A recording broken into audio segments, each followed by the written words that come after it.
अच्छी बात यह है कि ज़्यादा दूर की बात नहीं है, 25-30 किलोमीटर पे सत्संग तो हो ही जाता है। सत्संग में जिसका प्रेम है, जिसको ज़रूरत है, वो इस चीज़ की परवाह नहीं करता कि ये सत्संग अम्बाड़ा में है या दादरी भिवानी में है या शिवानी हिसार में है या हांसी गोहाना में है। सत्संग मिलना चाहिए। सत्संग जीव के लिए नितांत आवश्यक है। सत्संग अगर मिलता रहे तो इस जीव पर जो भ्रम और भूल के पर्दे पड़ जाते हैं वो नहीं पड़ेंगे।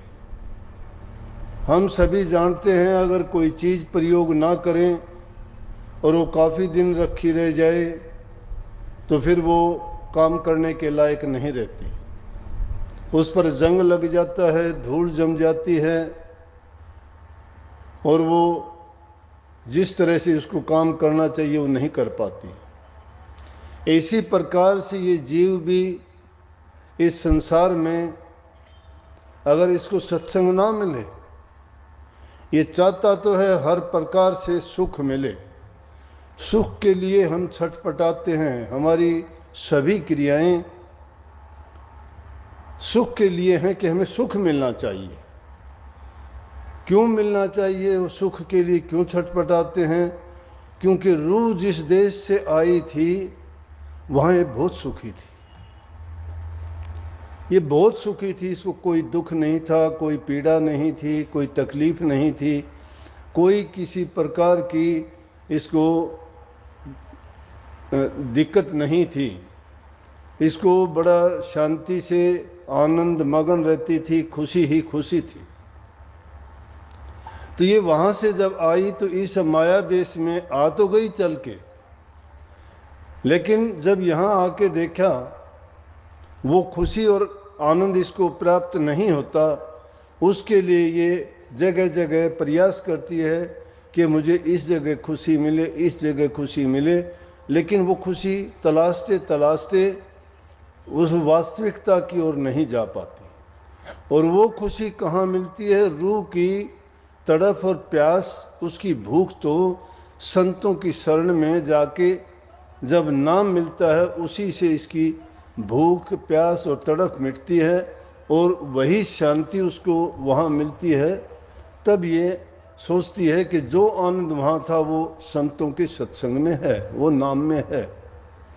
और जितने भी हम सुख के लिए प्रयास करते हैं, खोजते फिरते हैं, ढूंढते हैं, उनमें हमें सुख मिलता भी है, सुखी होते भी हैं, लेकिन वो सुख किस काम का? जो कुछ समय के लिए तो सुख मिलता है लेकिन उसके बाद में उसका परिणाम दुख में भर जाता है और हमें वो अनेक प्रकार से परेशान करता है। दादू साहब ने इस बारे में कही है कि विपत्ति भली गुरु संग में, काया कसोटी दुख, नाम बिना किस काम के, दादू संपत्ति सुख। कुछ लोग संपत्ति जोड़ के धन में खुश होते हैं, उन खुशियों को पाने के लिए बहुत प्रयास करते हैं, लेकिन दादू साहब ने उनके उलट बात कह दी। वो कहते हैं कि अगर संतों की शरण में चले जाओ और वहाँ अनेक प्रकार की विपत्ति भी आपको घेर लेना तो वो अच्छी हैं। संतों के संग में, उनके सत्संग में अगर तुम्हें दुख कष्ट परेशानियां भी मिले तो वो अच्छी हैं, क्योंकि नाम के बिना वो संसारी सुख किस काम के हैं? नाम के बिना वो सुख तो टेम्परेरी हैं, कुछ दिन के लिए हैं, लेकिन नाम का जो सुख है वो सदा के लिए इस जीव को सुखी बना देता है। इस जीव को घेर रखा है काल और माया ने, बांध दिया है। अनेक प्रकार के दुष्ट और दुश्मन इनके पीछे लगा दिए हैं। कुछ नारी रूप में हैं तो कुछ नर रूप में हैं। नर रूप क्या, राक्षस रूप में कई ये ऐसे राक्षस हैं जो इसको भूल और भ्रम में डाल के इतना बुद्धिहीन बना दिया है कि ये अपना हित भी नहीं समझ सकता कि मेरा हित किस में है, और उनमें फंस के ये दुख ही दुख उठाता है। लेकिन पता इसको कब चलता है, जब वो परिणाम सामने आता है। करते हुए किसी को नहीं पता लगता। सोचो कोई चोरी करता है, चोरी में आनंद आता है, लेकिन अगर वो चोरी करते करते एक दिन आता है, कितने दिन दबा रहेगा। वो तो ऐसा है जिस प्रकार से कोई चोर अगर कोई तुम्बा चुरा के और उसको छिपाने का कोशिश करे, वो भी कहाँ, पानी में। पानी में अगर तुम्बा छिपाएगा वो छिपेगा नहीं, हल्का बहुत है।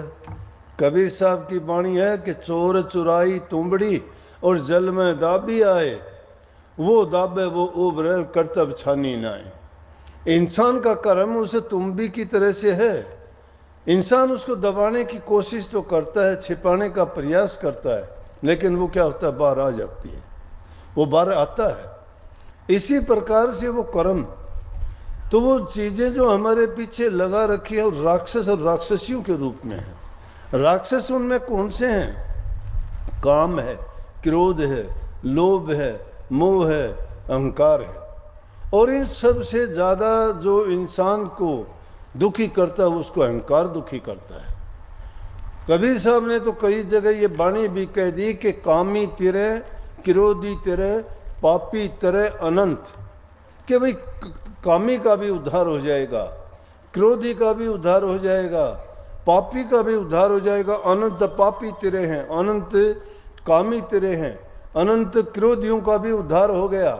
लेकिन कब और कैसे हुआ? अपनी मर्जी से नहीं, या स्वाभाविक रूप से उनका उद्धार नहीं हो गया। उद्धार तो तभी हुआ कि संतों की शरण में गए। और संतों की शरण की महिमा क्या है? संतों की शरण की महिमा है कि कोटि कर्म, कोटि मंदे बुरे कर्म करके भी जो संतों की शरण में चला जाता है, तो कोटि कर्म एक पल में संत काट देते हैं। कोटि कर्म एक पल में काट देते हैं। लेकिन छोटे मायने में हम क्या लेते हैं कि कर्म करते करते करते इतनी बड़ी गठड़ी कर्म की बना ली, पाप कर्मों की, और फिर सोचते हैं कि संतों के पास चलो। संतों ने तो कहा है कि कोटि कर्म काट देंगे, कि पहले खोटे कर्म करते रहो, फिर चल पड़ेंगे, 1 मिनट में काट देंगे। ऐसा नहीं है। वो कर्म कटवाने के लिए उसकी जिज्ञासा होनी चाहिए। वो उन कर्मों से पूरी तरह से उनको तिलांजलि दे। उनको उसको ये पता लगना चाहिए कि हाँ, जो मैंने कर्म किए हैं उसका बुरा परिणाम मेरा है, और मैं जब तक इनको नहीं भुगत लूँगा पूरे नहीं होते। और उनको पूरा करने का, उनका इलाज करने का तरीका कहीं नहीं, संतों की शरण में है। इसलिए कहिए कि पहले बुरा कमाए के और विष की बांधी पोट, कोट कर्म पल में कटे जब आए सतगुरु की ओट। सतगुरु की ओट आए कोटि कर्म करने के बाद। अजामेल था, किस प्रकार से, कितना वैश्या के लिए अपना घर त्याग दिया, राजपाट छोड़ दिया। राजघराने का पंडित था, उसके पिताजी राजघराने के पंडित थे, उनका लड़का अजामेल था। लेकिन बुरे कर्मों के कारण क्या हुआ कि उसके बाप ने उसको बहुत समझाया, उसको राजपुरोहित बनवा दिया, लेकिन एक वैश्यागामी हो गया और उसने उसको छोड़ा नहीं, बल्कि उसको राज से निकलवा दिया, नगरी से निकलवा दिया। और वहाँ जाके एक ब्राह्मण होके उसको जीव जंतु पशु पक्षी मार के अपना गुजारा करना पड़ता था। लेकिन संतों की शरण मिल गई उसको, संतों की शरण मिली, लड़के का नाम नारायण रख लिया। संतों ने कहा कि तू इसी से तेरा कल्याण हो जाएगा। कितने पाप करने वाला वैश्यागामी था, क्रोधी था, कामी था, पापी था, जीव हिंसक था, लेकिन सतगुरु की शरण आया तो आखिरी वक्त में कहते हैं नारायण नारायण करते हुए उसने चोला छोड़ा, तो परमात्मा ने आके उसको संभाल लिया। क्यों? नारायण नाम प्रभु का है, मालिक का है। संतों की बड़ी महिमा है, लेकिन संतों के पास अगर कोई सच्चे दिल से जाए तो ना, संतों के संग में जाओगे, उनकी शरण में जाओगे। जो दादू साहब ने बात कही कि संतों के संग में अगर आपको कितने भी दुख, कितने भी कष्ट, कितने भी विपत्ति और कितने भी परेशानियां क्यों ना झेलनी पड़े, लेकिन वो फिर भी तुम्हारे लिए भली हैं। वो फिर भी बली हैं बुरा कर्म करने से।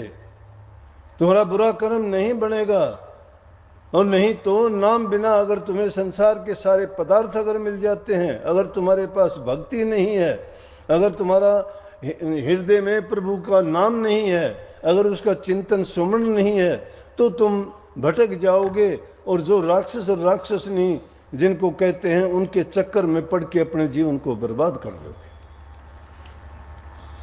उनसे बचने का कोई भी, अगर एक एक चीज की देखोगे, रावण अहंकारी हो गया था, दुर्योधन अहंकारी हो गया था, उनके अहंकार के कारण उनके राज बर्बाद हो गए, उनके परिवार बर्बाद हो गए, उनके सोने जैसी नगरियां बर्बाद होगी। कारण क्या था? उनके खोटे कर्मों के कारण, पाप कर्मों के कारण उनकी बर्बादी हुई। और इन सब में सबसे ज्यादा काम में 10,000 हाथियों का बल है अकेले काम में। अब काम चीज क्या है? काम मन में जो भी कल्पना उठती है वही काम है। काम को एक छोटे से मायना ये ना सोचना कि इंसान अपने चरित्र से गिर जाता है, वही काम है। और चरित्र भी कोई एक चीज नहीं है, चरित्र में इंसान की सभी चीजें आती हैं, जिसमें अपना कमा के खाना, सत्य बोलना, ईमानदारी का जीवन जीना, किसी को दुख कष्ट नहीं देना, सबके साथ मित्रता और प्रेम का व्यवहार करना, अपने बूढ़े बुजुर्ग की सेवा और इज्जत सम्मान देना, तन से, मन से, धन से, हर प्रकार से पर उपकार और पर हित करे, वो चरित्रवान है। और जब एक चीज वो जो इंसान जैसा कर्मों के चक्कर में पड़ जाता है, वो कर्म कौन से हैं? वो कर्म है सब के सब जो निषेध्य कर्म हैं, जिन कर्मों के करने से हमें लोगों से बुरी बातें सुननी पड़ती हैं, जिनका परिणाम बुरा होता है, वो हमें भोगना पड़ता है। और जो भी मन में कल्पना आती है, जो भी मन में उठता है, वो सभी काम ही तो हैं। और क्रोध क्या है? जब हमारी मन की इच्छाएं जो हम चाहते हैं वो पूरी नहीं होती तो हम क्रोध करते हैं। और लोभ किस चीज का है कि हमें लोभ लग जाता है, जरूरत से ज्यादा किन्हीं चीजों का संग्रह करना शुरू कर देते, नीयत नहीं भरती। इंसान के पास सब कुछ होता है, सब कुछ है उसके पास, खाने के लिए रोटी है, पहनने के लिए कपड़ा है, रहने के लिए मकान है, घर संतान है, सब प्रकार से संपन्न है, लेकिन उसकी इच्छा नहीं भरती है, उसकी तृष्णा नहीं भरती है, वो रुकती नहीं है। एक अगर उसके पास साइकिल है तो सोचेगा मोटरसाइकिल हो, मोटरसाइकिल हो तो सोचता है कार हो, कार वाला सोचता है अच्छी कार हो, अच्छी कार वाला सोचता है हेलीकॉप्टर हो, हेलीकॉप्टर वाला सोचता है हवाई जहाज हो, और हवाई जहाज वाला पता नहीं और भी ऊंची चीज सोचता होगा, चांद पर प्लॉट लेने की कोशिश करता होगा, लेकिन वो तृष्णा नहीं भरती उस इंसान की। और खुशी किस चीज में मिलेगी? कि जब अपनी चाह पर, अपनी इच्छाओं पर जो काबू कर लेता है। और वो काबू कहाँ होंगी? संतों की शरण में। संत जिंदा जागता इस चीज का उदाहरण है, त्याग मूर्ति हैं। वो दिखा देते हैं कि देखो कि त्याग के करने से इंसान की जो वासनाएं हैं वो खत्म होती हैं, इंसान की तड़प रुक जाती है। जिसकी चाह गई चिंता मिटीर, मनवा बेपरवाह जिनको कछु न चाहिए उसाहन के शाह। जिनकी चाह और चिंताएं मिट जाती हैं, वो शहंशाहों के शहंशाह बन जाते हैं। उनको ना आगे की कोई परवाह है, ना आज की कोई परवाह है, क्योंकि वो धर्मावलंबी हो जाते हैं। वो मालिक में विश्वास और यकीन रखते हैं। वो सोचते हैं कि जिसने कल दिया था वो हमें आज भी देगा, और जिसने आज दिया है वो आने वाले कल में भी देगा। अगर वो हमें नहीं भी देगा तो उसकी मर्जी है। जिसने हमें पैदा किया है उसको चिंता हमारी है, लेकिन हमें जो आज़ादी दी गई है उस आज़ादी का दुरुपयोग ना करें। आज़ादी किस चीज़ की? कर्म करने की दी गई। कोई मना नहीं करता, कोई कुछ भी कर्म करे, कुछ भी सोचे, सब अपने अपने ढंग से करते हैं। बताने वाला समझाने वाला कोई नहीं, लेकिन संत आके समझाते हैं इन जीवों को, कहते हैं कि तुम जिन भ्रमों में पड़े हुए हो, ये भ्रम तुम्हें काल और माया के खूंटे से बांधते हैं। जुगों जुगों से ये जीव इन भ्रमों में पड़ के दुख झेलता आया है, और आगे भी अगर तुमने भक्ति नहीं की, और ये जो आपको सुनहरी अवसर मिला है मनुष्य चोला, ये अवसर अगर हाथ से निकल गया तो बहुत पछताना पड़ेगा, और फिर तुम्हें 84 में जाना पड़ेगा, यम के धक्के खाने पड़ेंगे, यमदूतों की मार खानी पड़ेगी, तरह तरह की यातनाएं काल और माया की सहनी पड़ेंगी। देखने में बड़ा आनंद और मजा आता है, क्योंकि हमारे जो 5 चीजें लगा दी गई हैं वो अपने अपने ढंग से रस लेती हैं इस दुनिया का, इस दुनिया के पदार्थों का, और उन 5 में पड़ के ये ऐसे फंसते हैं कि नहीं निकल पाते।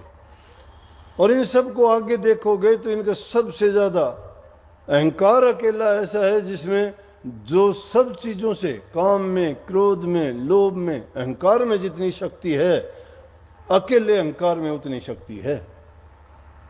ये अहंकार इंसान को मारता है। किसी को धन का अहंकार है, किसी को रूप का अहंकार है, किसी को परिवार का अहंकार है, किसी को जाति का अहंकार है, किसी को शारीरिक बल का है, तो किसी को अपनी संतान का है। लेकिन अहंकार किस चीज का करना? अहंकार तो किसी का रहा ही नहीं, मिनटों में खत्म हो जाता है। अहंकार जहां आता है वहां सब का सब समझो बर्बाद हो जाता है। ये सबसे बड़ा दुश्मन इंसान का है। कभी अहंकार ना करो। अहंकार का सिर नीचा होता है, जो ऊंचे होता है वहां पानी नहीं ठहरता, नीचे की ओर ही आता है। जो नीचा होता है उसी को सब लाभ मिलते हैं। अहंकार की अगर बात करोगे तो कौरव और पांडवों का युद्ध हुआ, कृष्ण जी रखवाले थे उनके। कौरवों का नाश हो गया, पांडवों की विजय हुई। विजय होने के बाद में उन्होंने यज्ञ रचा। कृष्ण जी कहने लगे तुम्हें पाप लगा है और तुम यज्ञ करो।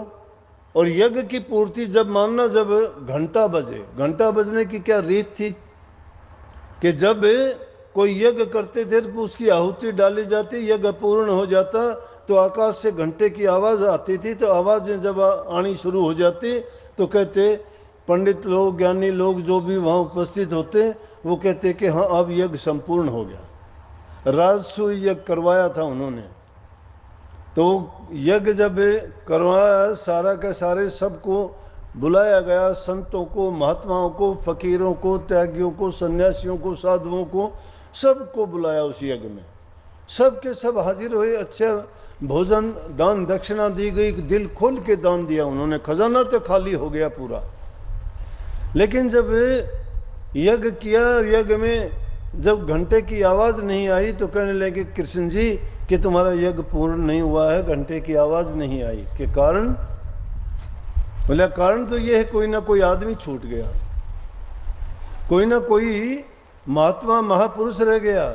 जब उन्होंने पूछा तो कौन रह गया, तो वहां साथ में थोड़ी दूरी पर सुपच नाम के एक ऋषि थे नीची जाति से, उनको नहीं बुलाया गया था। अब महात्माओं को तो इस चीज की परवाह नहीं, कोई बुलाए तो बुला लेना, बुलाओ तो ना बुलाओ। फिर अगर ऐसी बात है तो वो भी अहंकारी हैं, वो मान बढ़ाई के भूखे नहीं हैं, इज्जत नहीं चाहिए उनको। उनको तो अगर फकीर है, संत है तो उसकी मस्ती है।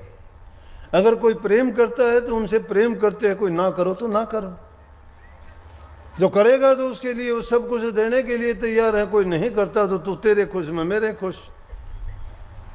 क्या किया? कहने लगे कि भाई हाँ वो सुपच ऋषि नहीं आया, किसी ने याद किया। द्रौपदी कहने लगे जाओ लेके आओ उनको। तो अब अहंकारी थे। भीम बोला कि मैं जाता हूँ, अभी लेके आता हूँ, उसको अब उठा लाऊंगा 1 मिनट में, क्या बड़ी बात है। अहंकार में कहने लगा मैं अभी ले आता हूँ। और भीम उस अहंकार में भर के गया महात्मा के पास। कहते हैं संतों के आगे कौन चीज बादशाही। संतों के पास तो दीनहीन गरीब बन के जाओ, मालो माल कर देंगे। अहंकार करके जाओगे, कुछ है पल्ले वो भी सबका सब झाड़ देंगे, मिट्टी में मिल जाओगे, उठाने वाला नहीं मिलेगा, संत नहीं मिलाएंगे, उसका कर्म मिला देगा। वो मालिक जिसको देखता है कि अगर एक नाम भक्ति करने वाले महापुरुष के बारे में अगर कोई गलत बोलता है, अगर उनके बारे में कुछ मिथ्या बातें करता है, उसको ऐसा मिट्टी में मिला दे, मुंह दिखाने लायक नहीं रहते। ऐसे हुए हैं, एक नहीं अनेकों बार। और संतों के पास कोई ताकत थोड़ी है, उनके पास फौज थोड़ी है। उनका रक्षक समर्थ साईं, उनका सतगुरु उनके सिर पर होता है, और वो इसीलिए परवाह नहीं करते, वो घबराते नहीं। संत का मतलब यही होता है जो शांत हो गए। उनको बुरा कहोगे तो भी जवाब नहीं देंगे वो। और जब किसी संत को, किसी महापुरुष को तुमने बुरा कह दिया